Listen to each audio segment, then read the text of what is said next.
Boshlaylikmi? Kompaktli 2 xonalik 38 kvadrat, ana shu eshikdan kirib kelib hol joyimiz bo'ladi. Bir hojini mebelimiz bor.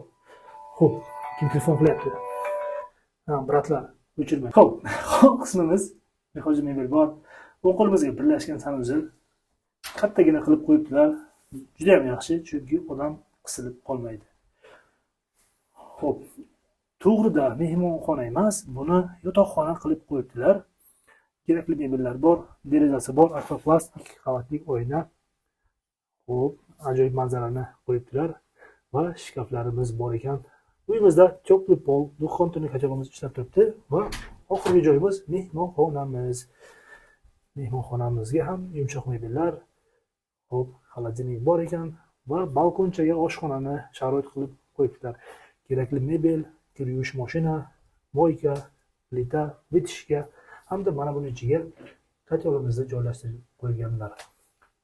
Xo'p, vokzal hududi Uzgazoil zapravkasini qarama-qarshisida joylashgan yangi domimiz pishirishdan qilingan 8-qavatida joylashgan.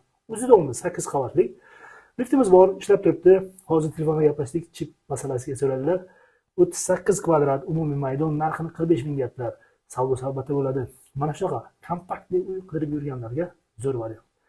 Hudud bomba, pastdagi nomerlarga qo'ng'iroqchani qilamiz.